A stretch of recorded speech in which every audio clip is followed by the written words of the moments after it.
Yes, the MotoGP race has just finished prematurely, and it was red flagged due to an incident between Miguel Oliveira and Iker Lecuona with around 4 laps or 3 laps to go, I believe.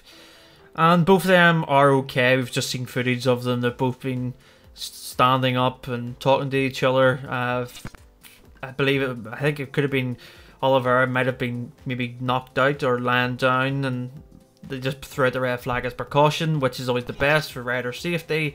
But yes, Pecco Bagnaia wins the Algarve GP, and it was not the best, most entertaining race, of course, but a dominant display from the Ducati rider. We had Joan in second place and Jack Miller in third, along with Alex Marquez in fourth. So a really good result for the LCR Honda man, and Johan Zarco rounding out the top 5, and he also takes the Independent Riders Championship as well.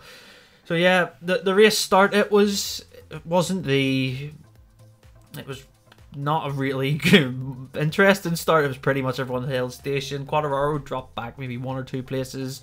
Alex Marquez made a fantastic start, but Pecco, Bagnaia and Joan were out front at the start, and the gap was always around 3 tenths to 7 tenths.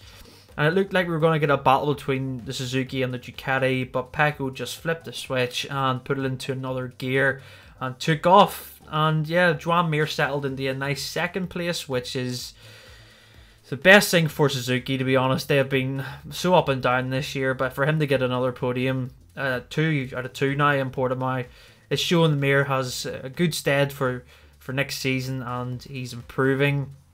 Jack Miller gets third, but Alex Marquez was fantastic throughout that race. He was in third for a good bit of it.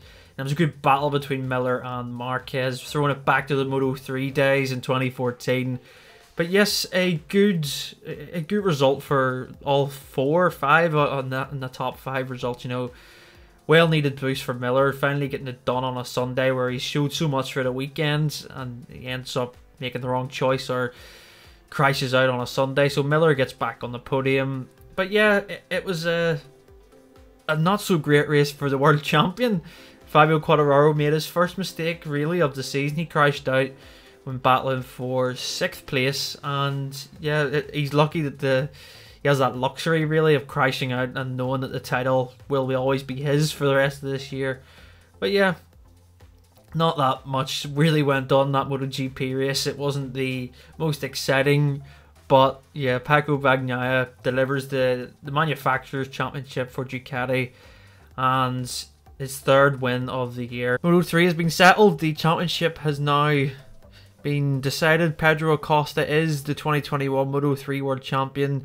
He's the first rookie since Loris Capirossi to win a title in the lightweight class. That was in 1990. So yeah, 31 years. We've had to wait for this to happen again, and on the course of the season, he deserves it. He has been sensational. The first few rounds was really where he put his mark on the title, and you know, the first 4 races where he got the podiums, the unbelievable win from the pit lane in Qatar and the Doha round, and then races like Portimao, you know, Jerez. He won a fantastic race also at the Saxon Ring, and of course at the Red Bull Ring as well in the damp conditions. But it's a bit soured because of the incident in the last lap. You know, Dennis Foggia, his closest challenger, got wiped out by Darryn Binder, and we were robbed of a last lap showdown between the 2 title contenders.